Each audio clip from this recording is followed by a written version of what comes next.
ॐ विश्वानि देव सवितर्दुरितानि परासुव यद्भद्रन्तन्न आसुव। हे प्रभु, कार्यमिदं सफलं निर्विघ्नं सुसंपन्नं भवे। तो आप सभी का कक्षा में एक बार फिर से हार्दिक स्वागत करते हैं। देख लीजिए, मैंने स्क्रीन साझा की हुई है। यज्ञ के मंत्रों का प्रकरण चल रहा था और सामान्य यज्ञ आज पूरा हो जाएगा। सोमवार से हम एक अगला प्रकरण शुरू करेंगे। एकदम नया प्रकरण होगा जिस पर जिनके मंत्रों पर या जिनके अर्थों पर बहुत कम विचार हो पाता है। कई बार तो वो मंत्र याद तक नहीं हो पाते, तो वो तो हम खैर सोमवार में देखेंगे, लेकिन आज इस प्रकरण को पूरा कर लेते हैं। और इस प्रकरण में ये अंतिम मंत्र है, अग्नेय सुपथा वाला जो मंत्र है, बहुत प्रसिद्ध मंत्र है, हम लोग बहुत बोलते रहते हैं। एक तो ईश्वर स्तुति प्रार्थना उपासना में 8वें स्थान पर यह आता है, और फिर यहाँ जब हम घी और सामग्री से आहुतियाँ दे रहे हैं तो यहाँ भी ये मंत्र आता है। तो फिर इसका अर्थ तो पता होना चाहिए हमें। यद्यपि पहले चर्चा हो गई है कक्षा में इस मंत्र के अर्थ को लेकर, लेकिन पुराने लोगों का रिवीजन कराने के लिए और नए लोगों की जानकारी के लिए इस मंत्र पर आज हम फिर से विचार करेंगे। बहुत सुंदर मंत्र है, बहुत प्यारा है, बड़े गहरे अर्थ हैं।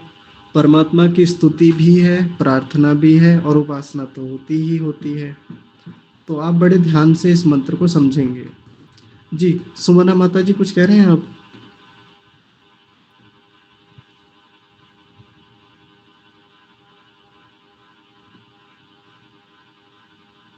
नहीं कहना? चलिए ठीक है। तो एक बार इसका अर्थ देख लीजिए, मैं ही बताता हूँ।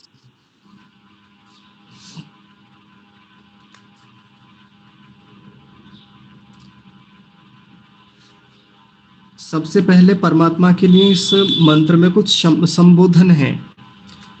संबोधन का मतलब हम उन्हें कह के बुलाते हैं, स्तुति करते हैं कुछ संबोधनों से। तो आप उन संबोधनों को ध्यान से देखिएगा। मैं पहले उन संबोधनों को अंडरलाइन कर देता हूँ। एक तो है अग्नि, एक है देव, और एक है विद्वान। ये 3 संबोधन है परमात्मा के लिए। ये परमात्मा के गुण भी हैं, ये उनके स्वरूप को बताने वाले वाचक शब्द भी हैं, ऐसा समझिए। तो तीनों शब्द वैसे तो ज़्यादातर हो ही गए हैं ये, लेकिन अभी प्रकरण है तो एक बार देख लीजिए। अग्नि, अग्नि का मतलब है स्वप्रकाश स्वरूप या प्रकाशमान परमात्मा, जो प्रकाश से युक्त है या ज्ञान से युक्त है, ऐसा कह लीजिए। तो यहाँ ये संबोधन है कि हे स्वप्रकाश स्वरूप या हे ज्ञान स्वरूप परमात्मा, ऐसा कहेंगे। एक हो गया। दूसरा है देव। ये देव शब्द तो हमने कल भी देखा था और बड़े विस्तार से समझा था देव को। तो हे देव स्वरूप परमात्मा, या इसके बहुत सारे अर्थ हैं। तो एक अर्थ यदि हमें लेना हो तो सकल सुखदाता परमेश्वर, जो सभी सुखों का देने वाला है, इसलिए उसको देवता भी कहते हैं या उसको देव कहते हैं।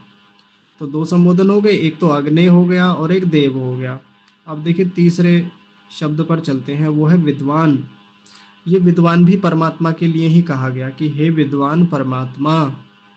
अब देखिए विद्वान तो हम सामान्य रूप से किसी को भी कह सकते हैं जो विद्या से युक्त हो, लेकिन यहाँ विद्वान चूंकि प्रकरण है, संबोधन है, तो ये परमात्मा के लिए प्रयुक्त हुआ है। विद्वान तो वो व्यक्ति है ना कि जिसने विद्या को ग्रहण किया हो, धारण किया हो और जीवन में उसका उपयोग लेता हो। किसी व्यक्ति ने कोई शास्त्र पढ़ा तो हम उसको सामान्यतः विद्वान कह देते हैं, लेकिन परमात्मा को विद्वान क्यों बोले? तो इसका तो आपने पिछली कक्षाओं में देखा ही है, क्योंकि वो परमात्मा इस संसार की सभी विद्याओं से युक्त है। वैसे तो संसार भर के जितने मनुष्य हैं वो किसी न किसी विद्या में पारंगत हैं।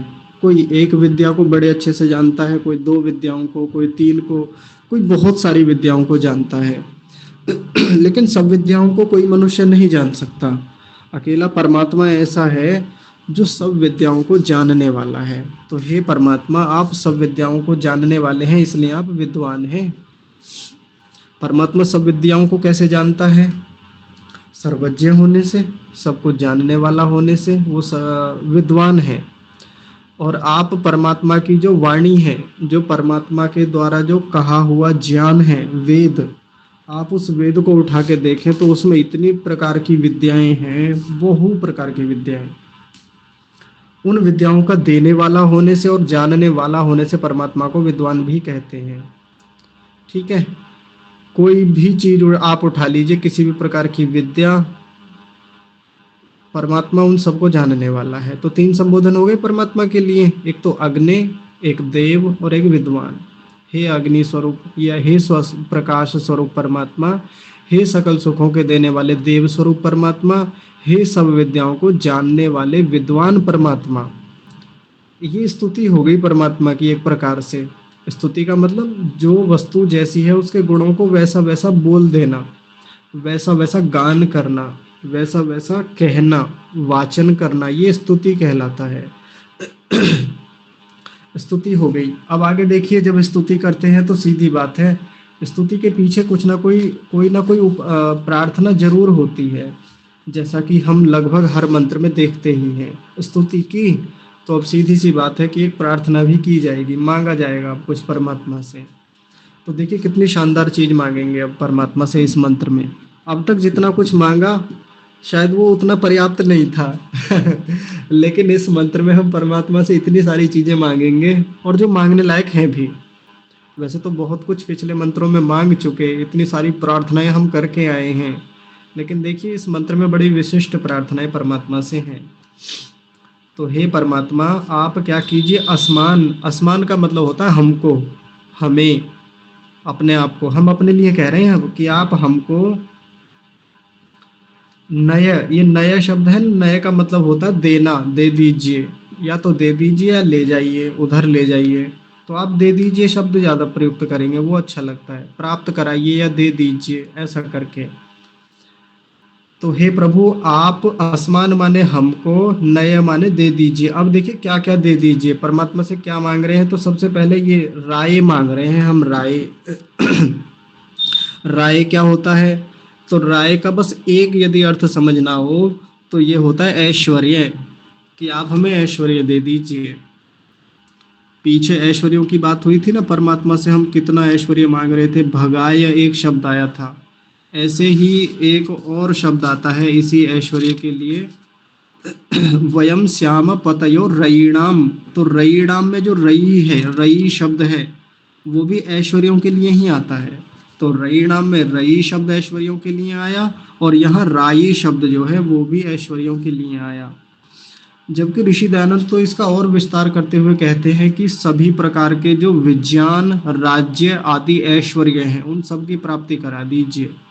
मतलब ऐश्वर्य तो उन्होंने बताया, ऐश्वर्य में तो ये विज्ञान भी आ जाता है, राज्य भी आ जाता है, लेकिन उन्होंने स्पेशली इन दोनों को विशेष कहा और आदि और लगा दिया, तो सब प्रकार के ऐश्वर्य आ जाएंगे। तो एक तो विज्ञान और एक राज्य, ऐसा करके लिखा, बीच में वा शब्द लगाया, वा, विज्ञान व राज्य आदि ऐश्वर्यों की प्राप्ति कराइए।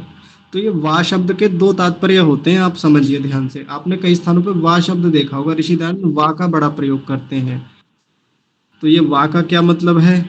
एक तो वा का मतलब होता है अथवा, अथवा के सेंस में भी हम लेते हैं कि या तो आप हमें विज्ञान की प्राप्ति कराइए या आप हमें राज्यों की प्राप्ति कराइए।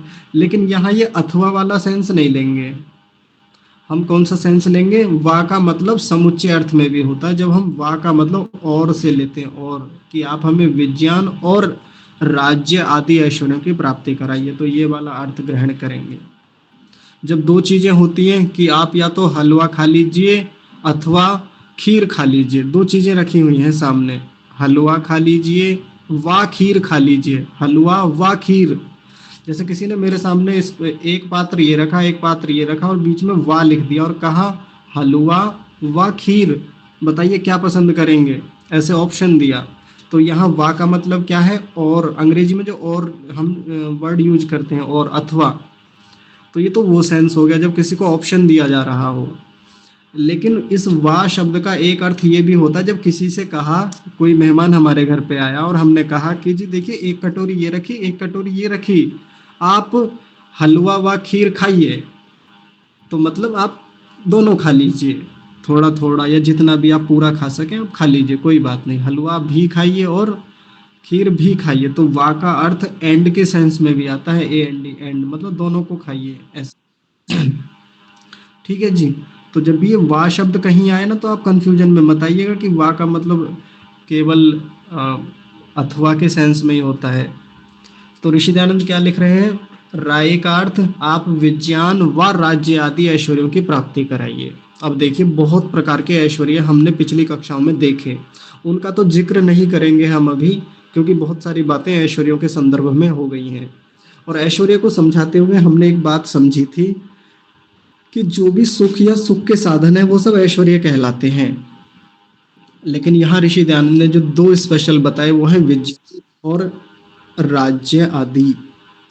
अब विज्ञान अपने आप में बहुत बड़ा ऐश्वर्य होता है। जैसे कल परसों या पिछली कक्षाओं में एक चर्चा रही हाल ही में, वो थी विज्ञान को लेके। हमने विज्ञान की बहुत सारी चीज़ों को समझा था, आधुनिक साइंस की बहुत सारी चीज़ों को जाना था।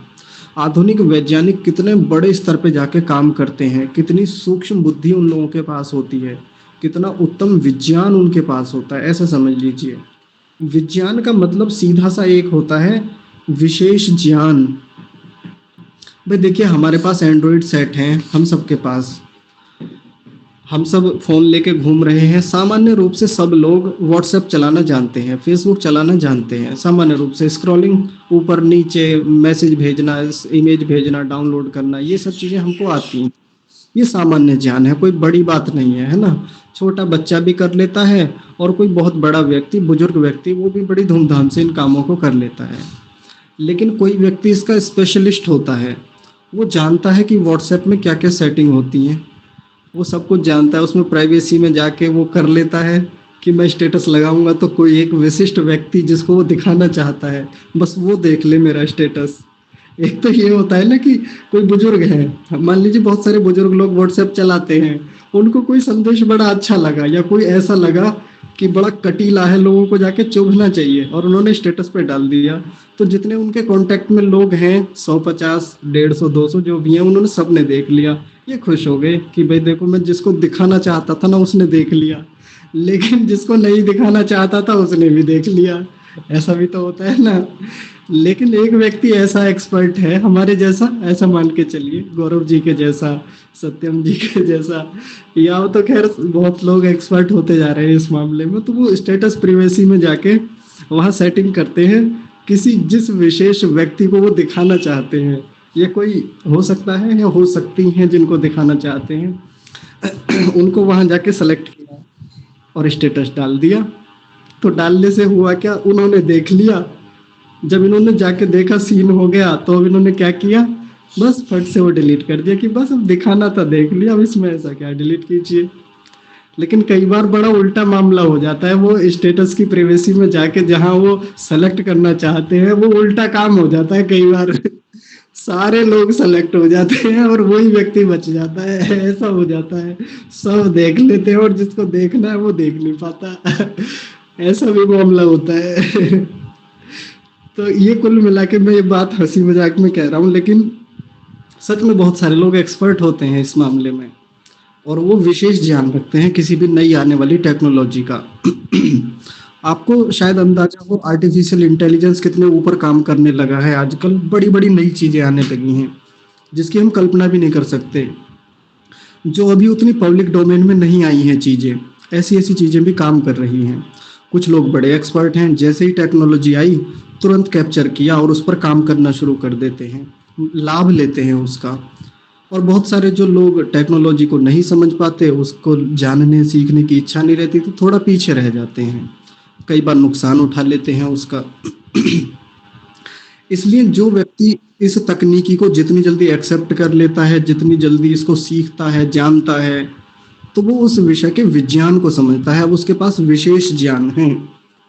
तो मैं क्या अंतर समझाना चाह रहा हूँ आप लोगों को कि एक तो सामान्य ज्ञान जो सब लोगों के पास है, सामान्य तकनीकियां वो चलाना जानते हैं, फोन को कैसे ऑपरेट किया जाए वो समझते हैं। लेकिन एक व्यक्ति है जो स्पेशलिस्ट है इस मामले में, वो गहराइयों को समझता है, उसकी विशेष जो चीज़ें हैं उसको समझता है। और ये बात केवल टेक्नोलॉजी की नहीं है, ये बात किसी भी फील्ड में ले लीजिए आप, किसी भी क्षेत्र से संबंधित, किसी भी विषय से संबंधित, वो व्यक्ति एक्सपर्ट है उस मामले में, वो व्यक्ति विशेष जानकार है, स्पेशलिस्ट है, विशेषज्ञ है। तो उसको कहेंगे कि वो विज्ञान से युक्त है और परमात्मा से इसी राय की कामना की जा रही है। ये जो राय शब्द है ना, ये जो राय शब्द है ये उसी विज्ञान के लिए है। अब विज्ञान जब शब्द हमारे मन में आता है तो हम क्या सोचते हैं?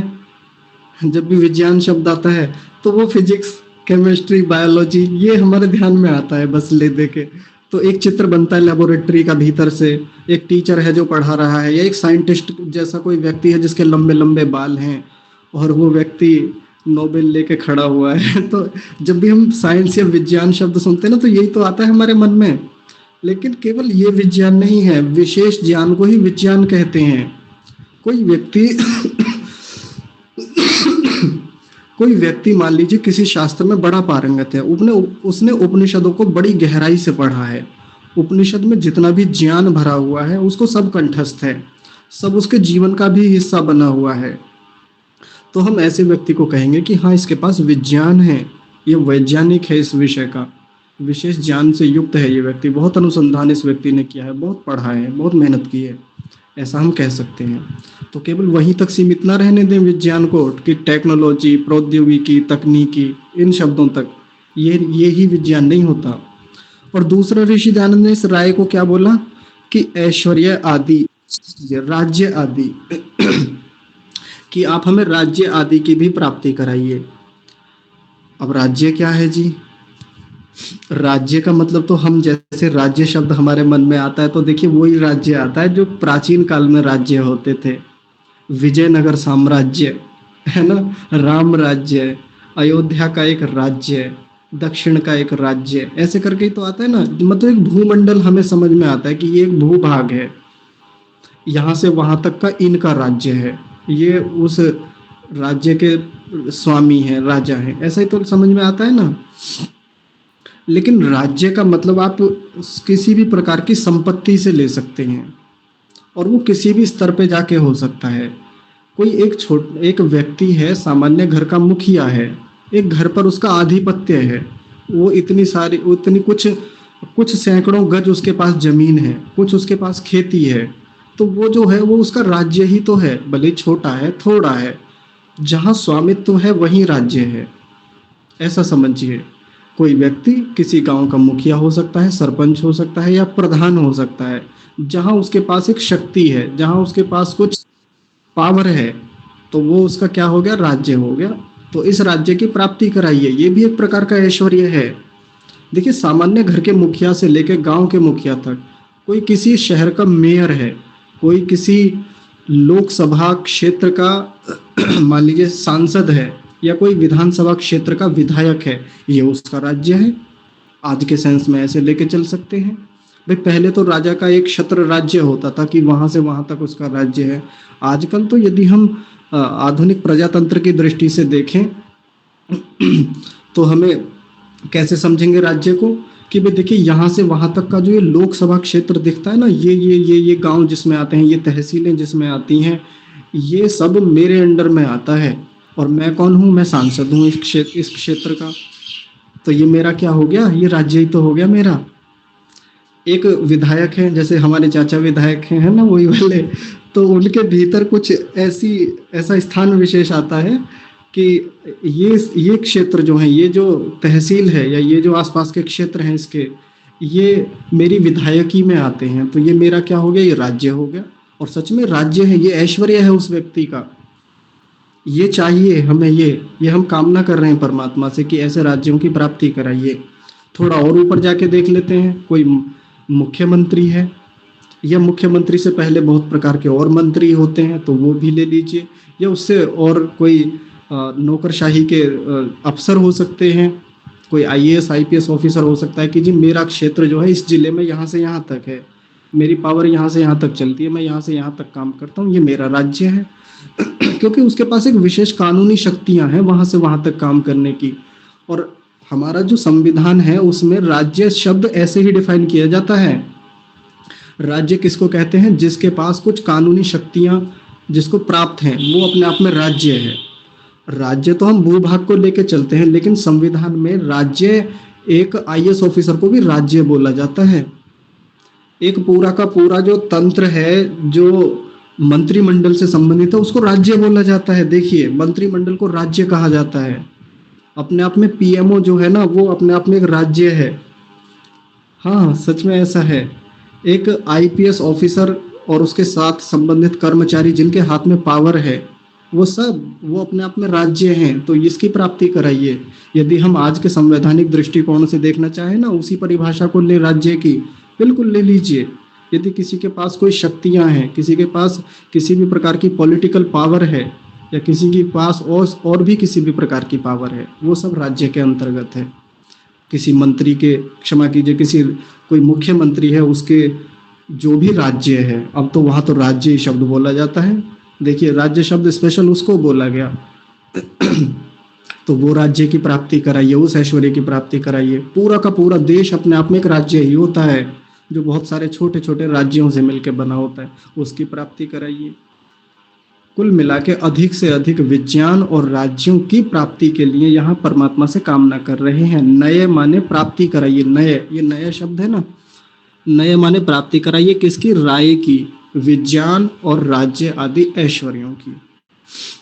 पुराने लोगों को कुछ बात समझ में आ रही होगी, पहले से कुछ है ना आगे की चीजें।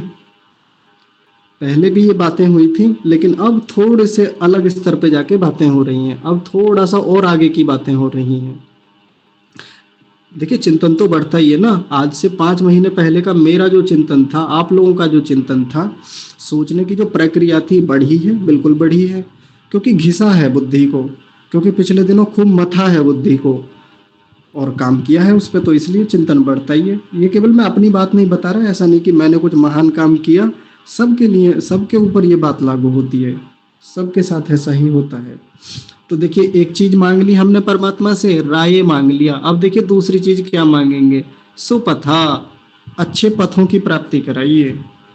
पहला अर्थ तो यही निकलता है सीधा सीधा कि सुपथा, सु माने अच्छा, पथा माने पथ जो होता है, अच्छा रास्ता, अच्छा मार्ग। अच्छा मार्ग दे दीजिए हमें। लेकिन केवल इतने से काम नहीं चलेगा। अब वो अच्छा पथ है कौन सा, ये भी तो एक बात है ना। तो ऋषि दयानंद इसके बारे में क्या कहते हैं? जो अच्छे आप्त लोग हैं, सज्जन लोग हैं, उनके मार्ग से हमें प्रशस्त कीजिए, या उस मार्ग की प्राप्ति कराइए हमें, ऐसा कहते हैं। अच्छे धर्मयुक्त आप्त लोगों के मार्ग से, हाँ ऐसा लिखा, अच्छे धर्मयुक्त आप्त लोगों के मार्ग की प्राप्ति कराइए। अच्छे शब्द तो हमें समझ में आता है कि अच्छे लोगों की जो मार्ग हैं, जिस पर अच्छे लोग जाते हैं, उस मार्ग की प्राप्ति कराइए। अब ये वो वाला मार्ग नहीं है कि एक रास्ता बना हुआ है, इतने फुट चौड़ा है, इतने किलोमीटर लंबाई है इसकी, वैसा रास्ता नहीं। ये रास्ता शिक्षा के सेंस में है, विद्या के सेंस में है, कि वो विद्या दीजिए, वो रास्ता, वो शिक्षा दीजिए जिस पर चलकर हम जीवन में कुछ अच्छा कर पाएं। जैसे वो अच्छे लोग उस रास्ते पे बढ़े, वैसे ही हम भी बढ़े। ये जो रास्ता शब्द है, ये जो मार्ग है, ये शब्द मुहावरे के सेंस में समझिए आपको, ये वैसे रास्ते की बात नहीं है। जैसे कहते हैं ना, भाई आपने मुझे बड़ा अच्छा रास्ता दिखाया, अच्छा मार्गदर्शन किया। तो अब अच्छे लोग, साथ में कहा धर्मयुक्त आप्त लोगों के मार्ग से के मार्ग की प्राप्ति कराइए। अब ये धर्मयुक्त आप्त लोग कौन है? तो यदि आप्त शब्द को जानना हो तो महर्षि दयानंद सरस्वती जी आप्त शब्द को शायद आर्योदेश रत्नमाला में खोलते हैं और क्या कहते हैं? जो सज्जन हैं, जो धार्मिक हैं, जो सत्योपदेष्टा हैं, जो वेद के पथ को जानने वाले हैं, मानने वाले हैं, वेद की बातों को, उनको आप्त कहते हैं। जो कभी जीवन में गलत काम नहीं करते, अधर्म के काम नहीं करते, उनको आप्त कहते हैं। बहुत सारी बातें लिखी हैं आप्तों के बारे में। और मजेदार बात तो ये भी है कि ऋषि दयानंद अपने आप को भी आप्त कहते हैं। आपको पता है ऋषि दयानंद अपने आप को आप्त कहते हैं।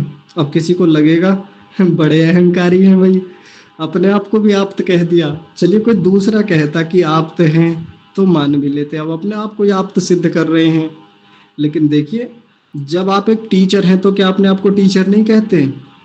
आपसे किसी ने पूछा कि आपका प्रोफेशन क्या है, आप क्या पढ़ाते हैं, या आप क्या हैं, मतलब आप करते क्या हैं, तो आपने कहा जी मैं एक अध्यापक हूँ। आपसे किसी ने पूछा आप क्या हैं, तो आपने कहा मैं एक वैज्ञानिक हूँ, मैं शोध करता हूँ, मैं ये करता हूँ, मैं मेरी ये विशेषता है। आप अपनी विशेषता गिनवाने लगते हैं।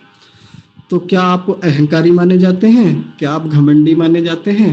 बिल्कुल नहीं भाई, आप अपनी विशेषता बता रहे हैं, जो आपके भीतर की योग्यता है, जो आपका काम है आप उसको बता रहे हैं कि जी मेरा ये है। और उत्तम लोग जो हैं, जो श्रेष्ठ लोग हैं, यदि वो अपने आप को श्रेष्ठ कह रहे हैं तो इसमें बुरी बात क्या है? तो ऋषि दयानंद अपने आप को आप्त कहते हैं, सत्यार्थ प्रकाश के प्रथम समोल्लास में ही। कैसे कहते हैं? वो कहते हैं कि आप मुझ आप्त सत्य वक्ता की रक्षा कीजिए। परमात्मा से कह रहे हैं, आप मुझ आप्त सत्य वक्ता की रक्षा कीजिए, ऐसा कहते हैं परमात्मा से।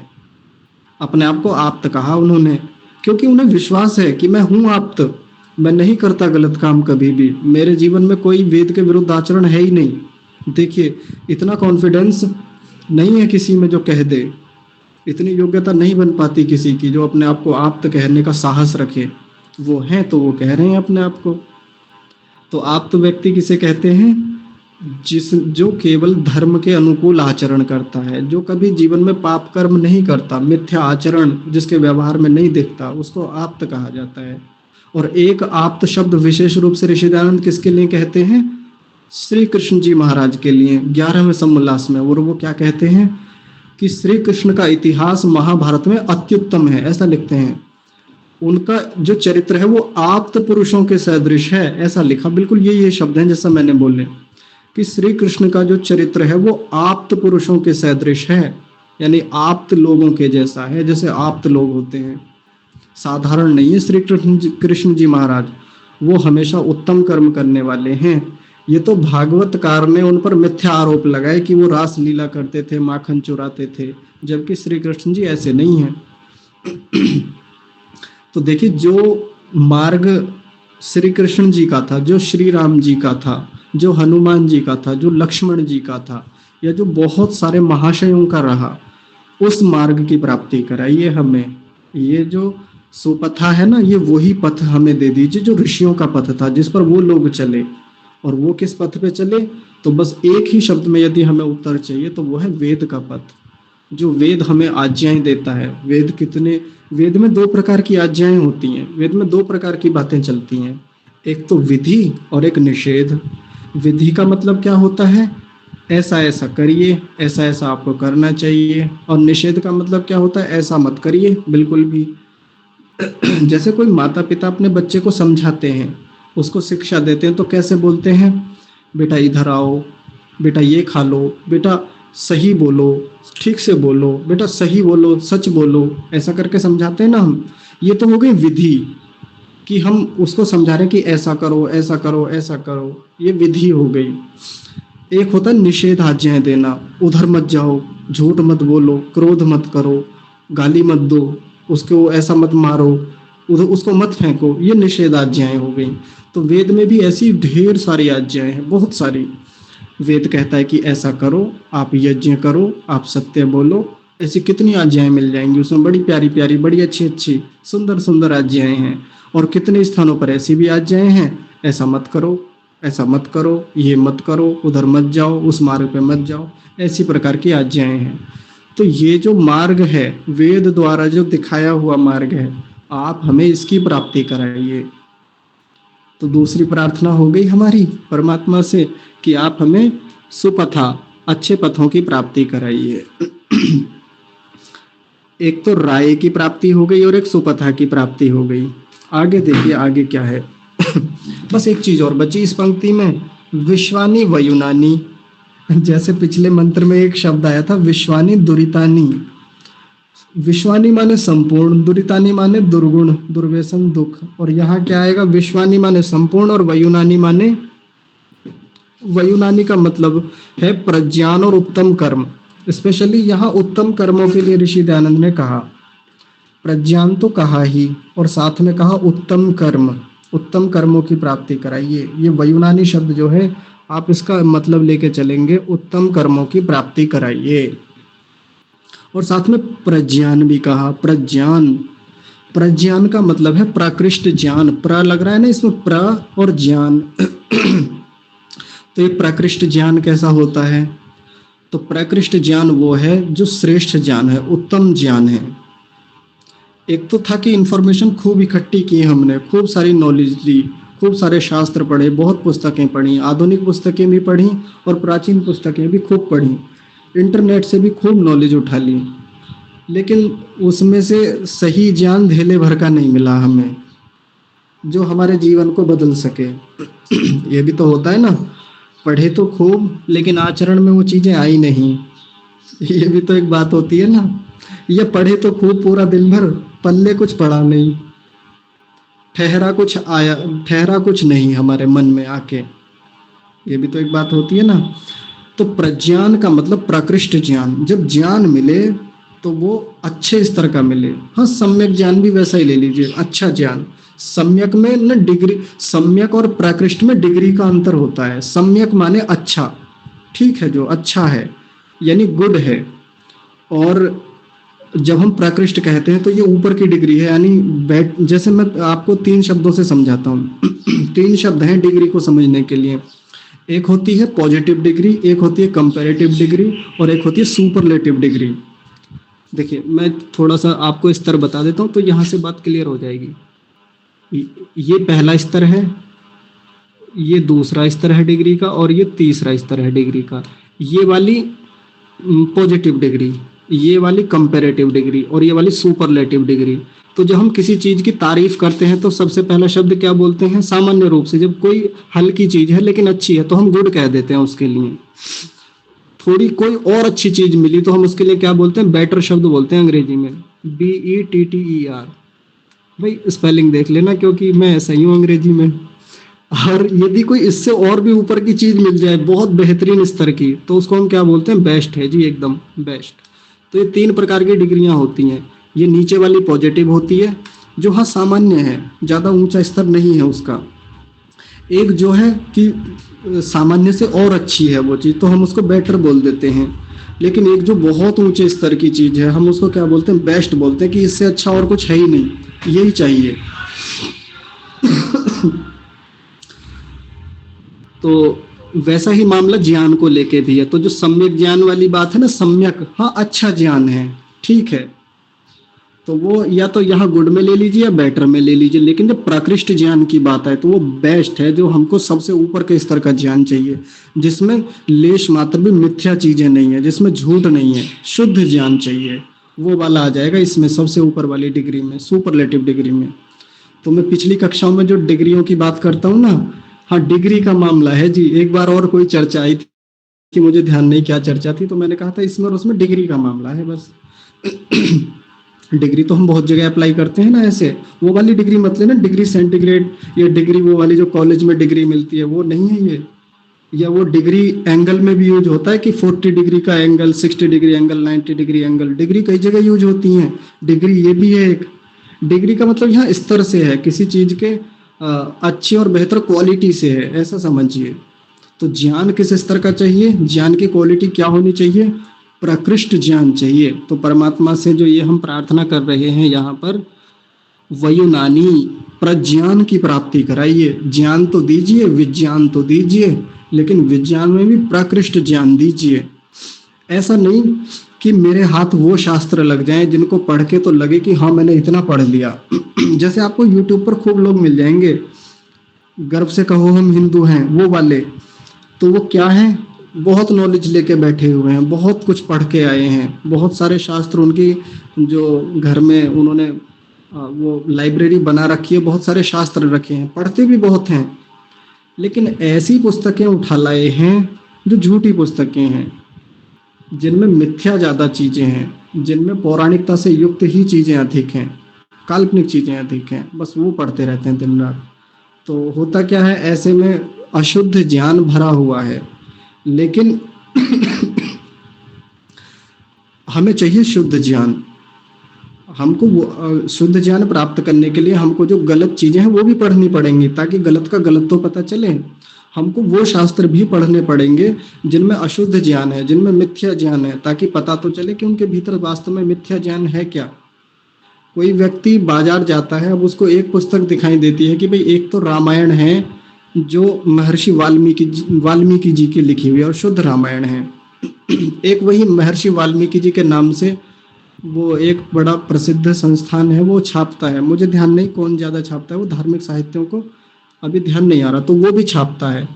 अब उसकी छपी हुई रामायण में बहुत प्रकार की अशुद्धियां मिल जाएंगी, तो हमको तो दोनों पढ़नी पड़ेंगी ना। अब हम केवल ये सोचते रहे कि भाई जो आर्य समाज छापता है यही सबसे शुद्ध रामायण है, यही सबसे अच्छी है, लेकिन हमें क्या करना होगा, हमको वो सभी चीजें पढ़नी पड़ेंगी, समझनी पड़ेंगी।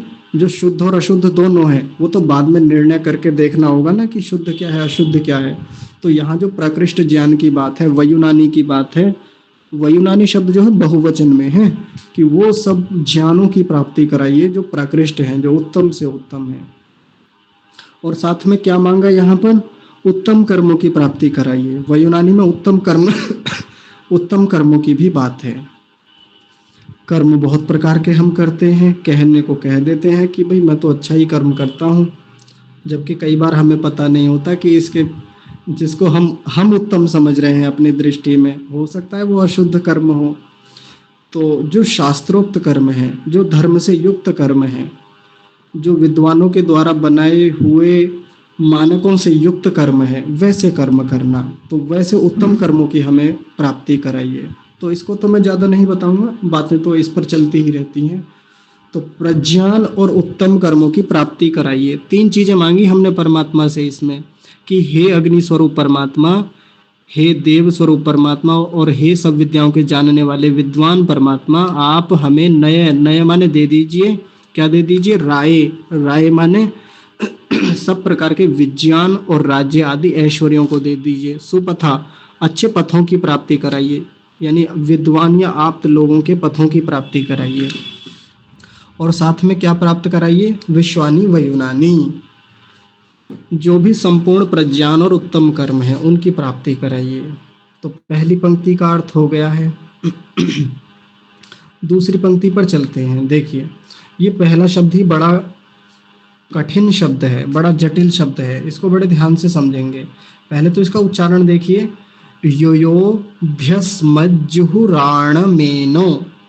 अब इसका संधि विच्छेद कैसे करेंगे, युयोधि, ये पहला शब्द युयोधि है। ऐसे युयोधि और अस्मत्, साथ में है जुहुराणम,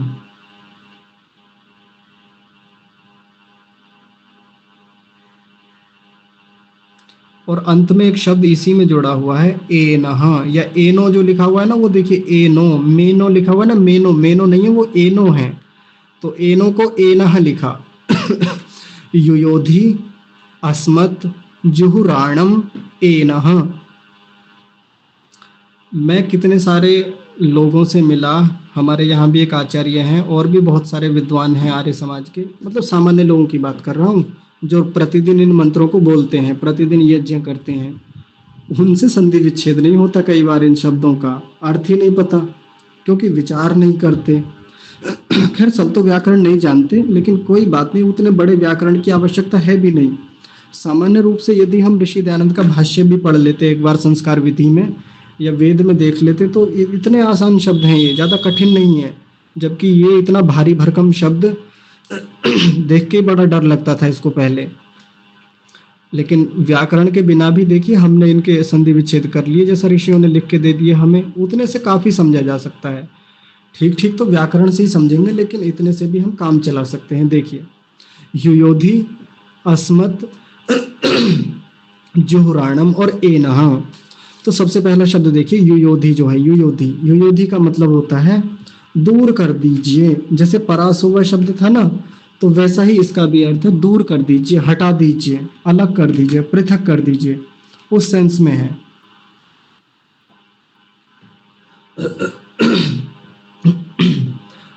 अस्मत् माने हमसे, युयोधि माने दूर कर दीजिए, अस्मत् माने हमसे, तो हमसे क्या दूर कर दीजिए? तो जो हमारे भीतर है उसी को तो दूर करने की बात है। अब हमारे भीतर ऐसा क्या मामला है जिसको दूर दूर करवा रहे हैं? तो जुहुराणम एनह, इसको दूर कर दीजिए। जुहुराणम का मतलब होता है कुटिलता से युक्त। जुहुराणम का मतलब होता है कुटिलता से युक्त, और एनह माने होता है पाप, पाप या पाप कर्म। तो जो कुटिलता से युक्त पाप कर्म हम लोग करते हैं, आप उनको हमसे दूर कर दीजिए, हम वो पाप कर्म ना करें, ऐसे ही हम पर कृपा कीजिए। फिर से समझिए ध्यान से। युयोधि माने दूर कर दीजिए, अस्मत् माने हमसे, हमसे दूर कर दीजिए। जुहुराणम, जुहुराणम कहते हैं कुटिलता से युक्त। एनह माने होता है पाप या पाप से युक्त होके किए जाने वाले कर्म। तो जो कुटिलता से युक्त होके हम पाप कर्म करते हैं उनको दूर कर दीजिए। और कुटिलता से युक्त होके हम कितने सारे पाप कर्म कई बार करते हैं। ये कुटिलता शब्द क्या है? कुटिलता का मतलब है जब हमारे मन में किसी के प्रति ईर्ष्या का भाव हो, स्वार्थ का भाव हो, उसी को कुटिलता कहेंगे। स्वार्थ मैंने बताया था कि दो सेंस में होता है, एक स्वार्थ अच्छा वाला स्वार्थ होता है, एक खराब स्वार्थ होता है। अच्छा स्वार्थ वो है जिसमें हम आत्मा की उन्नति के लिए कार्य करते हैं, कर्म करते हैं, जिसमें मेरी उन्नति होती है। हाँ, दूसरों का मैं बुरा नहीं चाहता, लेकिन मैं अपना तो भला चाहता हूँ। दूसरों का मैं बुरा करता नहीं, मैं ना मैं चाहता हूँ, ना मैं मन में कामना करता हूँ, लेकिन मैं अपने कल्याण की खूब कामना करता हूँ, अपने ऊपर खूब काम करता हूँ, ये भी स्वार्थ होता है। लेकिन एक गंदा वाला स्वार्थ होता है, घटिया वाला। जब आपने दूसरे को दुखी किया, जब आपने दूसरे को परेशान किया, आपने उसको उससे कुछ छीन लिया, और आप अपना ही भला चाहते हैं कि बस मैं आगे बढ़ जाऊं, मैं बड़ा विद्वान बन जाऊं, मैं धनवान बन जाऊं, दूसरे चाहे कितने भी कष्ट में मेरी वजह से होते रहें। ये वाला घटिया स्वार्थ होता है। तो इस घटिया वाले स्वार्थ से युक्त होकर जो व्यक्ति कर्म करता है उसको बोलते हैं जुहुराणम एनह। या कोई व्यक्ति खराब क्या उस शब्द को क्या बोलते हैं अंग्रेजी में? इंटेंशन। हाँ, इंटेंशन। किसी के भीतर खराब एक भावना है कि वो दूसरे को कष्ट देना चाहता है, दूसरे को दुखी करके कि उसकी हानि हो जाए, मेरा लाभ हो जाए। ये जो भावनाएं हैं, ये कुटिलता से युक्त भावनाएं होती हैं। तो परमात्मा से कामना की जा रही है कि आप इन सबको दूर कर दीजिए मुझसे। और हो सकता है किसी के भीतर ना हो, लेकिन ऐसा भी हो सकता है कि भले ही हमें ना पता हो, हम ये माने बैठे रहें कि भाई हमारे वजह से भला किसी को क्या, हमारी वजह से भला किसी को कहाँ नुकसान हो रहा है। तो हमें अपने जीवन में भी तो जांचना चाहिए, एक बार देखना चाहिए कि हमारे कारण किसी को कष्ट तो नहीं हो रहा है, किसी को कोई दुख तो नहीं पहुंच रहा है, या हम कोई ऐसा गलत काम तो नहीं कर रहे हैं जिससे हमारी या किसी दूसरे की हानि हो रही हो। तो ऐसी जो मन में कुटिलताएं हैं, द्वेष की भावनाएं हैं, कई बार तो व्यक्ति सीधा सीधा द्वेष में आके काम करता है, दुश्मनी के भाव से। वो नहीं होना चाहिए, वो कुटिलता हमारे जीवन से नहीं होनी चाहिए, उसको दूर करने की बात है। हो गया इतना? बस एक अंतिम और बचा है, इसको देख लीजिए। भूयिष्ठान्ते नमा उक्तिम विधेमा, ये पंक्ति बची है। ये जो पहला शब्द है भूयिष्ठान्ते, इसको हम अलग अलग करेंगे तो भूयिष्ठाम बनेगा। मैं लिख देता हूं यहाँ पे,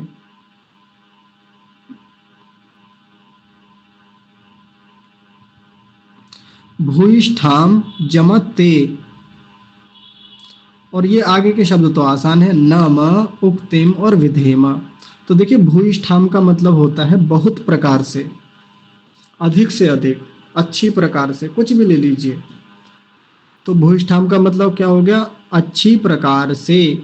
ते माने आपकी या तेरी, परमात्मा को तेरी कह लीजिए, आपकी कह लीजिए, कोई फर्क नहीं पड़ता। कई बार हम ये सोचते हैं ना कि भाई थोड़ा सम्मान तो होना चाहिए परमात्मा के प्रति। ऐसा चलता है ना, मनुष्यों में तो ये व्यवहार बड़ा खलता है हमको। अगर हमने किसी को ऐसा कह दिया कि भाई तुम कहाँ थे, तो बड़ा खराब लग जाएगा उस सामने वाले व्यक्ति को। तो हम थोड़ा मैनर के लिए, आदर के लिए, सम्मान के लिए क्या कहते हैं कि आप कहाँ थे, आप कैसे हैं। जैसे मान लीजिए मुझसे बड़े कोई व्यक्ति हैं, आयु में बड़े हैं, और मैं उनसे ये कह दूं कि तुम कैसे हो, तो बड़ा खराब सा लगता है। और जिस व्यक्ति को आप सुनने की आदत हो तो उसको तो बहुत खराब लगेगा। लेकिन ये आप और तुम में कोई ज्यादा भेद होता नहीं है, और संस्कृत में तो बिल्कुल नहीं होता। हाँ बिल्कुल नहीं होता। हालांकि वहाँ भवान और त्वम शब्द का यूज होता है, लेकिन उनके सिस्टम सब एक जैसे चलते हैं, सेंस एक जैसा ही है। भगवान माने आप, तुम माने तुम, इतना ही होता है बस मामला। तो लेकिन हम हिंदी में इसको सम्मान की दृष्टि से और अपमान की दृष्टि से कई बार ले लेते हैं। अपने से छोटी आयु वालों के लिए हम तुम, तू ये शब्द बोलते रहते हैं, तेरा, तेरी, ऐसे करके। लेकिन बड़े लोगों के लिए हम क्या करते हैं, आप, ये ही शब्द को बोलना ज़्यादा पसंद करते हैं, और ये बहुत अच्छा है, ये व्यवहार ही अच्छा लगता है। जैसे आपने देखा होगा कक्षा में जो अ, वंश हैं, वो सबसे छोटे हैं, मैं भले ही उनका नाम लेता हूँ, लेकिन आज तक कभी उनको तुम तू कह के नहीं बोला, हमेशा आप कह के बोलता हूँ, क्योंकि जैसा डिजर्वनेस हमारी कक्षा के बड़े सदस्यों करते हैं, जैसा वो चाहते हैं, वैसा ही वो भी तो चाहते हैं। वो भले ही छोटे हैं, लेकिन उनको भी आप सुनना अच्छा लगता है। तुम भी कह सकता हूँ, तू भी कह सकता हूँ, कोई बुरा नहीं है, ऐसा नहीं है कि मैं कोई दोष कर रहा हूँ, पाप कर रहा हूँ। लेकिन एक आदर होता है, एक सम्मान होता है, ये सबको चाहिए होता है, तो मैं आप उस शब्द से संबोधित करता हूँ। तो यहाँ परमात्मा को जो हम ते कह रहे हैं, ते माने तेरी। तो यहाँ कोई ये ना समझे कि परमात्मा को तेरा कह रहे हैं, तेरी कह रहे हैं, तुमको कह रहे हैं, तू कह रहे हैं, तो ये खराब भाव है, खराब नहीं है, चलता है। अब माँ को नहीं कहते क्या? आजकल तो खैर सिस्टम बदल गया, आजकल तो लोग ज्यादातर माँ को भी आप शब्द से ही बोलते हैं, नहीं तो जो इस समय हमारी कक्षा के बड़े लोग हैं, 40-45 की आयु वाले, तो हम इन जनरेशन के लोग माँ को हमेशा तू कह के ही बोलते थे, ज्यादातर लोग। जैसे हम भी माँ को बचपन में तू ही कह के बोलते थे। अब थोड़ा सा अब मुझे नहीं पता कि ये सेंस इस रूप में आ गया कि भाई आदर करना चाहिए, आदर के सेंस में है क्या है, पर ये हो गया, अब धीरे धीरे वहां से निकल आए। लेकिन मैं देखता हूँ कि हमारी जो माता जी हैं, वो अपनी माता जी को तू कह के बोलती थी कि माँ तू कहाँ जा रही है, माँ तू कैसी है, ऐसे तू कह के बोला जाता था। अब वहां मुझे नहीं पता कि कितना सम्मान है, क्या स्थितियां हैं, लेकिन तू कह के बोला जाता था। तो यहाँ जब परमात्मा को तू कह रहे हैं ना, ये तेरी कह रहे हैं, तो आप खराब मत समझिएगा उसे। नहीं तो यदि खराब लग रहा हो तो फिर ते का अर्थ आप लीजिए आपकी। भूष्ठम माने अधिक से अधिक, ते माने आपकी, कि हम आपकी अधिक से अधिक। नम, नम माने नम्रता पूर्वक, विनम्रता पूर्वक। उक्तिम माने स्तुति, और विधेम माने विशेष भक्ति करें। तो हम आपकी क्या क्या करें? ते माने आपकी, अब यही देख लीजिए मंत्र में ही, ते माने आपकी, भूष्टम माने अधिक से अधिक, बहुत प्रकार से। नमा माने नम्रता पूर्वक, विनम्रता पूर्वक, विनम्रता पूर्वक को अभी समझेंगे। उक्तिम माने स्तुति। स्तुति को आप समझते ही हैं, अब खोलने की आवश्यकता नहीं है। विधेम माने और विशेष भक्ति करें। एक तो हम आपकी स्तुति करें विशेष रूप से, और एक आपकी भक्ति भी करें विशेष रूप से। और कैसे करें? नम्रता पूर्वक करें। नम, नम का मतलब है नम्रता पूर्वक, नम्रता होनी चाहिए हमारे, हमारी स्तुति में। वो वाला नहीं होना चाहिए जिसकी चर्चा मैं बार बार कहता हूँ, मानू तुझे मैं राम, है ना, राम नहीं तो सारे जग में कर दूंगा तुझे बदनाम, ऐसा कुछ मामला है ना वहां पे, तो वो नम्रता थोड़ी है। ऐसा नहीं होना चाहिए। हमारी स्तुति, जब हम परमात्मा के सामने झुके हुए हैं, हम जब परमात्मा के गुणों का गुणगान कर रहे हैं, उक्ति कर रहे हैं, उक्ति, उक्ति माने स्तुति, गुणों का गुणगान करना स्तुति कहलाता है। तो वो कैसे करना है? बड़ी विनम्रता से। और यहाँ विनम्रता का मतलब, हम जब विनम्रता शब्द सुनते हैं तो विनम्रता का सीधा मतलब हम सोचते हैं कि कोई व्यक्ति बड़ा झुका झुका सा रहता है, बड़ा सीधा सरल स्वभाव वाला व्यक्ति है, उसी को हम बड़ा विनम्र समझते हैं। हाँ, ये विनम्रता का लक्षण है, लेकिन ये भी एक छोटा सा लक्षण है। देखिए, एक व्यक्ति बड़े प्रेम से बात करता है, बहुत सरलता से, बहुत सहजता से, मधुरता से, जल्दी गुस्सा नहीं करता, किसी ने कुछ ज्यादा बोल दिया तो क्षमा कर दिया। ऐसे व्यक्ति को प्रायः हम क्या मान लेते हैं? भाई बड़ा विनम्र व्यक्ति है, इसके भीतर तो बड़ी बड़ी विनम्रता है, ऐसे ही समझते हैं ना। हाँ बिल्कुल होती है ये विनम्रता, लेकिन ये विनम्रता का एक लक्षण मात्र है, केवल एक। विनम्रता विद्यापूर्वक होती है, ध्यान रखिए। जिस व्यक्ति के भीतर विद्या है, सामर्थ्य है, ताकत है, शरीर की भी ताकत है, ज्ञान की भी ताकत है, तब वो व्यक्ति झुका हुआ दिखे, तब वो व्यक्ति सरल दिखे, तब वो व्यक्ति सहज दिखे, तब वो व्यक्ति झुका झुका सा दिखे। झुका झुका शरीर से नहीं, वो जो झुक जाता है कि हाँ भाई चलिए मेरी गलती है, ठीक है, बात को खत्म करो, कहानी खत्म, ऐसा वाला व्यक्ति। लेकिन सामर्थ्य होने पर, अब सामर्थ्य है नहीं जीवन में, ना ज्ञान का सामर्थ्य है, ना शरीर का सामर्थ्य है, और झुका रहता है, और हम कह लेते हैं वो बड़ा विनम्र है। विनम्रता नहीं है, मजबूरी है झुकना। ऐसा समझिए। तो यहाँ विनम्रता को जब हम समझे तो ये भी देख लें सामने वाले व्यक्ति के भीतर योग्यता कितनी है विद्या की, क्योंकि विनम्रता आती ही विद्या से है। एक विनम्रता तो किसी के भीतर स्वाभाविक हो सकती है जो संस्कारों से आती है, एक विनम्रता आते आते आती है, एक विनम्रता ज्ञान और आयु के साथ आती है। कोई व्यक्ति 50-60 तक पहुंच गया है, अभी तक वो वाणी में वो ठहराव दिखता नहीं है, किसी बात को चटर चटर चटर चटर तरीके से बोलता है ऐसे करके। कुछ तो विनम्रता दिखे वाणी में, कुछ तो ठहराव दिखे, क्योंकि जैसे जैसे ज्ञान बढ़ता है वैसे वैसे वाणी में ठहराव आता चला जाता है। ये एकदम सामान्य सी बात है। तो मैं तो अक्सर कहता भी हूँ कि यदि भले ही हम अभी छोटे हैं, आयु हमारी कम है, तो काम करना चाहिए इस चीज़ पे, और ये होता विद्यापूर्वक ही है। कोई व्यक्ति बहुत उछलता दिखे, बहुत ज़्यादा वाणी में उसके चंचलता दिखे, तो समझ लीजिए अभी विनम्रता का उतना स्तर है नहीं। भले ही कहने को वो 50, 60, 70 साल का हो गया है, लेकिन न वाणी में ठहराव है, न झुकाव है, कर्कशता भरी हुई है, कठोरता है वाणी में, और जल्दी जल्दी चबर चबर चबर चबर बोलता है। इस प्रकार से वाणी पे नियंत्रण नहीं है, बहुत अधिक ऊंचे स्वर में बोल जाता है, अपशब्दों का प्रयोग करता है, या जो न बोलने वाली चीजें हैं उनको बोलता है, मिथ्या भाषण करता है। ये भी विनम्रता न होने का लक्षण है। केवल विनम्रता इस सेंस में नहीं होती कि कोई व्यक्ति झूठ को भी बड़े मधुरता से बोल रहा है, ये विनम्रता नहीं है। विनम्रता में विद्या भी होती है, विनम्रता में सत्यता होती है, सत्य आचरण होता है, आचरण में भी दिखता है, वाणी में भी दिखता है, तब जाके पूरी विनम्रता तैयार होती है। एक व्यक्ति मिल जाएगा आपको सामान्य, हाँ बड़ा ठहराव है वाणी में, बड़ा मधुर बोलता है, बड़ा धीरे बोलता है, वाणी में एक ठहराव है, एक भारीपन है, और जब बोलता है तो लगता है कि कितना ठोस तरीके से बात करता है, लेकिन झूठी बातों को बड़ी चतुराई से कर जाता है, अपने आप को बचा जाता है। आचरण में कुछ है और वाणी में कुछ और दिखा जाता है, तो ये विनम्रता नहीं है। कई बार इसको हम विनम्रता समझ के मान लेते हैं कि ये विनम्रता है, तो विनम्रता विद्यापूर्वक होती है। ये बात जिस दिन हम समझ लेंगे ना, तब हम विनम्र व्यक्ति और अविनम्र व्यक्ति इन दोनों को अच्छे से समझ जाएंगे। तो परमात्मा से यही कामना है कि हम आपकी जब स्तुति करें तो हम विनम्रता पूर्वक करें। नहीं तो देखिए स्तुतियां तो बहुत होती हैं परमात्मा की। देखिए बड़ी गहरी बात बताता हूँ, ये बातें पिछली बार नहीं हुई थी, अब समझिए। आपको स्तुति करने वाले बहुत लोग मिलेंगे, बहुत लोग मिलेंगे जो आरती करते हैं, भजन गाते हैं, या संध्या करते हैं। संध्या बहुत प्रकार की चलती है, संध्या यही वाली नहीं जो ये शन्नो देवी वाली है, ये मंत्रों वाली है। संध्या अलग भी चलती है, बड़ी बड़ी प्रकार की संध्याएं होती हैं, त्रिकाल संध्याएं होती हैं, 3 समय संध्या करते हैं लोग। है ना, ऐसा चलता है। तो वहां परमात्मा की बड़ी खराब खराब स्तुतियां हैं, बड़ी खराब स्तुतियां करते हैं, परमात्मा के स्वरूप को बिगाड़ के रखा हुआ है।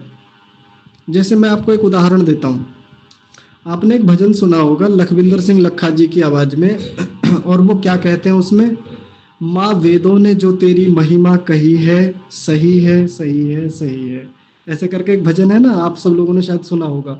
मैं बचपन से सुन सुन के बड़ा हुआ, हमारे गांव के मंदिर पे बजता था, आज तक वो रटा हुआ है। और इस पूरे भजन में इतनी खराब खराब लाइनें हैं जो वेदों में है भी नहीं। वेदों में कहीं माँ का कोई जिक्र नहीं है, और वो कह रहे हैं माँ वेदों ने जो तेरी महिमा कही है। और महिमा किसे कहते हैं? जो किसी के भीतर कोई विशेष उपलब्धियां हो, विशेष चीजें, उसको महिमा बोलते हैं। तो ये क्या चल रहा है? ये स्तुति है क्या? ये विनम्रता है? विनम्रता पूर्वक की स्तुति है ही नहीं। आप मिथ्या ज्ञान को लेकर आप स्तुति कर रहे हैं।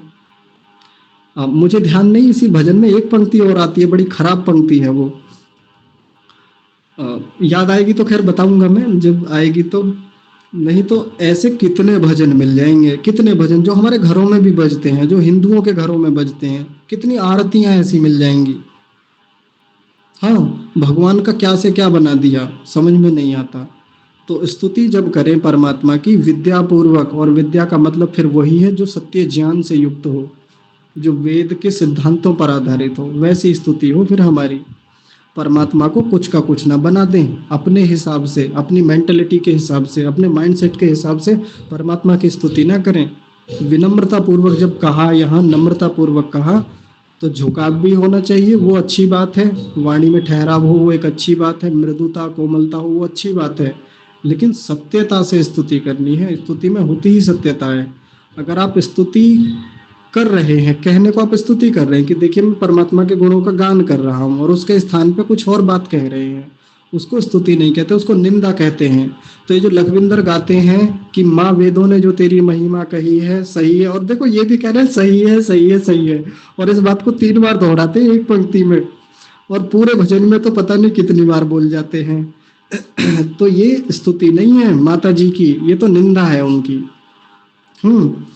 जो गुण जिस वस्तु में जैसा है उसके विपरीत कह देना, ये स्तुति नहीं निंदा कहती है। ऋषि दयानंद का वचन है ये। जिस वस्तु में जैसे गुण नहीं है लेकिन वैसा कह देना, तो ये स्तुति नहीं निंदा होती है। कैसे, मैं बताता हूँ, बस इस बात को कह के खत्म करते हैं मंत्र को। एक व्यक्ति हमारे घर पे आए, बड़े दुर्जन हैं, बड़े भ्रष्टाचारी हैं, और हमने, जैसे वो घर पे आए तो हमने उनकी स्तुति करनी शुरू की। कहने को कह रहा हूँ कि स्तुति कर रहे हैं। घर पे आए, हमने उनका बड़ा सत्कार किया। सत्कार करना बुरी बात नहीं, करना चाहिए, लेकिन अब हम सबको बता रहे हैं, परिचय करवा रहे हैं कि देखिए ये साहब बड़े अधिकारी हैं, और बड़े मतलब बहुत अच्छे व्यक्ति हैं, और बड़े कुशल हैं, बड़े ईमानदार हैं, सत्यनिष्ठ व्यक्ति हैं। जबकि पता है कि ये व्यक्ति कैसा है, ये भ्रष्टाचारी व्यक्ति है, बिना घूस लिए काम करता नहीं है। अब ये क्या हो गई, कोई कहेगा कि देखो भी कितनी स्तुति कर रहा है इसकी, ये स्तुति नहीं है, ये निंदा है। हम तो निंदा कुछ और समझते हैं, ये स्तुति नहीं है, ये तो निंदा है। गुणों के स्थान में अवगुणों को कह देना, अवगुणों के स्थान में गुणों को कह देना, ये निंदा कहलाती है। तो फिर स्तुति क्या कहलाती है? स्तुति कहलाती है गुणों को गुण कह देना और अवगुणों को अवगुण कह देना। बस कहानी खत्म, इतना सा मामला है। यदि भ्रष्टाचारी व्यक्ति सामने बैठा है तो बड़ी सफाई से कह देना कि साहब आप व्यक्ति तो बहुत अच्छे हैं, कुशल तो बहुत हैं काम करने में, लेकिन करप्ट हैं आप, सीधी बात है जी। अब किसी को लग सकता है कि ये तो बुराई कर दी इनकी, बुराई नहीं है, निंदा नहीं है, यही स्तुति है। ये मैं अपनी ओर से नहीं कह रहा, ये ऋषि दयानंद की परिभाषा है, और सत्य भी यही है। करप्ट को करप्ट कह देना, सज्जन को सज्जन कह देना, देवता को देवता कह देना, विद्वान को विद्वान कह देना, गधे को गधा कह देना, या जो भी है उसको वैसा का वैसा कह देना, ये स्तुति कहती है। हाँ, मजाक लगता होगा ना, लेकिन ऐसा ही है। तो परमात्मा जैसा है उसको वैसा ही कह देना। परमात्मा बड़ा योग्य है, बहुत ऊंचे स्तर वाला है, ब्रह्म है वो, तो उसको वैसा ही मानना। सारे संसार का निर्माण करने वाला है तो उसको वैसा ही मानना। वो सविता है तो सविता ही मानना उसको, ये स्तुति कहलाती है। अब उसके स्थान पे किसी और को बिठा देना कि जो वेदों ने तेरी महिमा कही है वही सही है, ये क्षमा कीजिए, ये स्तुति नहीं है, ये तो निंदा है परमात्मा की। ठीक है जी, तो मंत्र का अर्थ पूरा हो गया है। परमात्मा की हम लोग खूब स्तुति करें, खूब हम उसकी उपासना करें, और खूब प्रार्थनाएं भी करें जम के। सामान्य यज्ञ पूरा होता है हमारा यहाँ पर। यदि किसी को समाप्त करना हो तो यहाँ भी यज्ञ को समाप्त कर सकते हैं। ओम सर्वम वै पूर्णम स्वाहा 3 बार आहुति लगा के जितनी सामग्री शेष है उसको डाल सकते हैं। और यदि किसी को आगे बढ़ाना है यज्ञ को, कि आज हमें विशेष करना है, बड़ा करना है, सामग्री बहुत है, घी बहुत है हमारे पास, तो वो जो हम आगे अब करने जा रहे हैं उसको हम परसों की कक्षा में देखेंगे विस्तार से। और अब उन मंत्रों पर चर्चा करेंगे जिन मंत्रों पर कम से कम सामान्य छोड़िए, जो विशेष रूप से प्रतिदिन यज्ञ करने वाले लोग, अच्छे खासे गुरुकुल की परंपरा से पढ़े हुए लोग भी विचार नहीं करते, उन पर हम लोग विचार करेंगे। अच्छा, फिर मैं एक बात कर रहा हूँ, सब लोगों को नहीं लपेट रहा हूँ, लेकिन कुछ ही लोग हैं, मात्र अंगुलियों पे गिने जाने वाले लोग हैं जो मंत्रों के अर्थों पर विचार करते हैं या मंत्रों के अर्थों पर विचार पूर्वक अपने कर्म को करते हैं। तो हमको भी वैसा ही बनना है, हमको भी वो सूची बढ़ानी है, वो लिस्ट बढ़ानी है, वो संख्या बढ़ानी है कि हाँ जी, हमें इन मंत्रों को जिन्हें हम बोलते हैं इनके अर्थ पता भी हैं। तो मेरी ओर से तो आज की चर्चा यहीं पूरी होती है। यदि आप में से किसी को कुछ कहना हो तो बताइए। मीरा, आप कुछ कह रहे हैं बिटिया? नमस्ते आचार्य जी। नमस्ते जी। जी आचार्य जी, मैं निंदा पर एक बात रखना चाहती हूँ। जैसे कि कहते हैं ना कि जिसके जैसे गुण हो उसको वैसा कहना स्तुति कहाती है। तो जैसे कि कोई बुरा है तो उसके मुंह पर तो नहीं उसको बुरा कह सकते, जैसे सामान्यतः घरों में चलता है कि उसकी उसकी कमियां निकालते हैं। मतलब है कमियां तो इसलिए कहते हैं। तो क्या ये बुराई है? क्या बुराई की कोटि में आती है क्या? क्योंकि अक्सर ये चीज हमसे भी होती है, जैसे कि फलाने ऐसा है। तो ये जो कहना परोक्ष रूप में उसके मुख के सामने ना कहकर अपने आगे उसकी कमियां दिखाना या फिर चर्चा करना उस विषय पर, ये निंदा कहती है क्या आचार्य जी? इसे नहीं करना चाहिए। नहीं, निंदा नहीं कहेगी, कहेगी तो स्तुति ही। लेकिन स्तुति करने का तरीका होता है, निंदा करने का भी एक तरीका होता है। वो तरीके की बात अलग है। मैंने तो अभी केवल इतना बताया कि स्तुति क्या है, निंदा क्या है। अब आप कोई व्यक्ति, मान लीजिए किसी का पैर खराब है, मतलब लंगड़ा चलता है। अब आप उसको लंगड़ा कहें क्योंकि भाई है लंगड़ा। अब आपने कहा कि हमने लंगड़े को लंगड़ा कहा तो उसमें बुरा क्या कर दिया? स्तुति ही तो की उसकी। हाँ, बिल्कुल स्तुति ही थी, सीधी बात है। लेकिन ये खराब आचरण भी तो है। अब उसको सीधा सीधा वैसा ना कह के, चोट ना पहुंचा के, उसको अलग शब्दों में कुछ कह सकते हैं कि भाई साहब आपका पैर नहीं है। या वो जो भाई साहब आए थे जिनका पैर थोड़ा सा खराब है, जो थोड़ा लंगड़े से चलते हैं, ऐसा करके ऐसा कहा जा सकता है। लेकिन अब हमने सीधा कहा, अरे वो जो लंगड़ा आया था उस दिन, ऐसा, ये खराब तरीका है बोलने का। तो यदि किसी के भीतर कोई दोष है तो उसको सीधा सीधा उसके मुख पर कह देना, सामने कहीं किसी और से जाके कह देना, तो कई बार होता है ना कि वो रिश्ते बिगड़ने के भी चांस रहते हैं। तो वैसा नहीं करना चाहिए हमें। तो स्तुति में भी बड़ा सावधान रहना होता है और निंदा में भी ध्यान रखना चाहिए। जी आचार्य जी, एक प्रश्न है आचार्य जी हाँ। मेरा। जैसे कि ऋषि कहते हैं कि प्रत्येक मनुष्य का आत्मा सत्य असत्य का जानने हारा है। और किसी और मतलब ऐसा कहते हैं कि प्रत्येक मनुष्य का आत्मा सत्य असत्य का जानने हारा है। लेकिन लोक में ये चीज दिखती क्यों नहीं है? मतलब अगर किसी भी बात को सौम्यता से भी रखें, जैसे कि सत्य क्या है और असत्य क्या है रखें, मात्र विचार करने के उद्देश्य से भी रखें, तो उस बात को सुनना तो क्या, विचार करना तो क्या, सुनना भी पसंद नहीं करते हैं। और जैसा भी है वो चल रहा है, लेकिन दिखता नहीं है कि वास्तव में उन्हें असत्य और सत्य में जानने में कोई रुचि है उनकी। तो मतलब ये चीज बैठ नहीं पाती यहाँ पर कि सभी मनुष्यों की आत्मा सत्य असत्य का जानने हारा कैसे है, लेकिन कुछ को छोड़कर बाकी कुछ तो ऐसे हैं कि बिल्कुल नहीं, बिल्कुल रुचि रखते ही नहीं। तो कैसे समझे कि सभी बस, मनुष्यों की आत्मा में। हाँ हाँ, समझ गया मैं। देखिए सुनिए, कहाँ से उठाई आपने ये पंक्ति, याद दिलाइए, फिर मैं दिलाऊंगा आपको याद। सत्यार्थ प्रकाश में है ये बात कह रहे थे। हाँ, सत्याग्रह प्रकाश में कहाँ पर है? शायद प्रथम समोल्लास में या नहीं, फिर भूमिका में। भूमिका में, हाँ बिल्कुल भूमिका में है। लेकिन अगर आप पूरी पंक्ति पढ़ लेते तो आपको प्रश्न का उत्तर वहीं मिल जाता। पूरी पंक्ति मैं बता देता हूँ, मुझे रटी हुई है, याद है। क्या है? सुनिए, यद्यपि मनुष्य का आत्मा सत्यासत्य का जानने हारा है, इतना तो आपने बोल दिया। इससे आगे की पंक्ति मैं बताता हूँ आपको। तथापि अपने हठ, प्रयोजन की सिद्धि, दुराग्रह आदि के कारण से सत्य को छोड़ असत्य में झुक जाता है। ये आपके प्रश्न का उत्तर है। तथापि अपने हठ, दुराग्रह और प्रयोजन की सिद्धि के लिए सत्य को छोड़ असत्य में झुक जाता है। बस इसलिए झुक जाता है, जानता तो है सत्य है। और सत्य सत्य का जानने हारा है का मतलब ये नहीं है कि जानता है।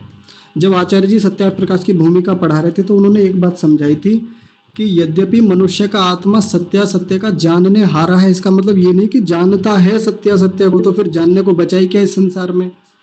इसका मतलब ये है, जो सेंस ऋषि का है वो है कि जान सकता है, उसके भीतर वो योग्यता है कि वो जान सकता है, जान लेगा वो यदि जानना चाहे तो, ये है उसका अर्थ। लेकिन हाँ, फिर भी आत्मा में सत्य ही होता है ज्यादातर। आत्मा से आने वाली आवाज को हमेशा हम कहते हैं कि सत्य ही होती है, बिल्कुल ठीक बात है वो भी। तो उस आधार पे भी देखें तो अगली पंक्ति जो है वो बिल्कुल ठीक ठीक बता देती है कि हर व्यक्ति जानता तो है सत्य है, लेकिन अपना हठ होता है कई बार। मैं तो जिद्दी हूँ, नहीं मैं तो नहीं करूंगा, मैं तो ये करूंगा, हाँ मैं जानता हूँ कि सच ये है। जैसे दुर्योधन, दुर्योधन साफ साफ कहता है कि मैं धर्म को जानता हूँ बहुत अच्छे से, लेकिन मेरी धर्म में प्रवृत्ति होती ही नहीं। मैं अधर्म को जानता हूँ अच्छे से, लेकिन अधर्म से मेरी निवृत्ति होती ही नहीं है। ये इसका उदाहरण है बहुत शानदार। जानता है उसका आत्मा, बहुत अच्छे से जानता है कि धर्म क्या है अधर्म क्या है, लेकिन अधर्म को छोड़ नहीं पा रहा है और धर्म को धारण नहीं कर पा रहा है। क्यों? हठ है, हठ ही है, नहीं छोड़ूंगा। आप छुड़ा के दिखाइए, आप कौन होते हैं? श्री कृष्ण। श्री कृष्ण से तो कहता है वो, आप होते कौन है? अपने आचार्यों तक से कहता है, अपने बड़े लोगों से कहता है आप होते कौन है? मेरे आगे किसी की चलेगी भला? तो हठ हो गया उसका। दुराग्रह क्या होता है? दुराग्रह मतलब कोई गलत चीज है उस पर अड़ा हुआ है। हठ तो एक सामान्य जिद हो गई कि सही पे भी अड़ता है व्यक्ति और गलत पे भी अड़ता है। लेकिन दुराग्रह में एक ऐसा ऐसा पूर्व का मत बना रखा है, कोई गलत मत, उसी पे अड़ा हुआ है। कि जानता है सच क्या है, लेकिन अड़ा हुआ है कि ना बिल्कुल नहीं करूंगा। जानता है कि झूठ बोलना पाप है, लेकिन ना बोलूंगा, बिल्कुल बोलूंगा, ऐसा सोच के बैठा हुआ है, ऐसा आग्रह बना रखा है अपना। और प्रयोजन की सिद्धि, कोई व्यक्ति स्वार्थी है कि मुझे तो ये प्रयोजन सिद्ध करना है, इसलिए वो गलत काम कर देता है। उसको पता है कि किसी जीव को मारने से पाप मिलेगा, सीधी बात है, कष्ट होगा उसको, मेरे भी पाप कर्माशय बनेंगे, लेकिन फिर भी मार देता है। झूठ बोलने से मेरी भी हानि होगी, सामने वाले की भी होगी, और मेरे पाप कर्माशय बने होंगे। जानता है, आत्मा जानता है बिल्कुल इस बात को। जब वो करने जाता है अधर्म का काम, गलत काम, तो आत्मा भीतर से आवाज आती है, सबको मना करती है, सबको रोकती है, लेकिन फिर भी प्रयोजन की सिद्धि है। भाई वहां से झूठ बोल दूंगा तो 1000-2000 रुपए मिल जाएंगे, वहां से झूठ बोल दूंगा तो इस बार सैलरी पूरी आ जाएगी, इस बार झूठ बोल दूंगा तो एक मतलब अच्छा खासा लंच बन जाएगा मेरे लिए, या उसको मार दूंगा तो ठीक ठाक इस बार का महीने भर का काम चल जाएगा, ऐसा हो जाएगा वैसा हो जाएगा। प्रयोजन की सिद्धि करना चाहता है। बात आई समझ में? जी आचार्य जी, समझ में आई, धन्यवाद। हाँ जी, तो मैं बस एक बात और बता दूं आपको। देखिए वैसे तो प्रश्न पूछने चाहिए, बहुत अच्छी बात है, आपकी बड़ी अच्छी शैली है कि आप विचार करके पूछते तो हैं। तो एक बस मैं एक सहायता के लिए बात बताता हूँ आपको, ऐसा मत समझिएगा कि मैं गलती बता रहा हूँ आपकी। जब भी हम कोई प्रकरण पढ़ रहे हैं, हमारा प्रश्न होता है, तो सबसे पहला क्या करें? प्रकरण देखें, आगे पीछे का ठीक से देख लें एक बार। उत्तर कई बार वहीं रखा होता है। हाँ, हर बार नहीं मिलता उत्तर, समझना होता है, विद्वानों के पास जाना होता है, उनसे सहायता लेनी होती है। लेकिन उत्तर कहीं आसपास ही घूम रहा होता है, वहीं उसी प्रकरण में ही, या उससे पहले के प्रकरणों में पहले से चला आ रहा है वहां पर। अब कोई व्यक्ति आए सीधा 8वें समोल्लास से उठा के कह दे ऐसा कैसे भाई, ऐसा कैसे, या 9वें समोल्लास से मुक्ति विषय में आके कह दे ऐसा कैसे, ये तो समझ में नहीं आया। हमने खूब पूरा समोल्लास टटोल लिया 9वां, हमें तो ये बात पल्ले ही ना पड़ी। तो मैं उनसे पूछता हूँ, प्रथम पढ़ा था? ना जी, प्रथम तो नहीं पढ़ा। मैंने कहा तो पढ़ के आइए। तो फिर प्रथम भी पढ़ के चला गया, फिर भी बात नहीं घुसी मन में। अब एकादश समोल्लास पे आके अड़ गया, ऐसा क्यों लिख दिया ऋषि ने, ऐसी क्यों बेवकूफी की, सब मतों का खंडन किया, अपने मत को इतना ऊंचा क्यों रख दिया, ये क्यों कर दिया।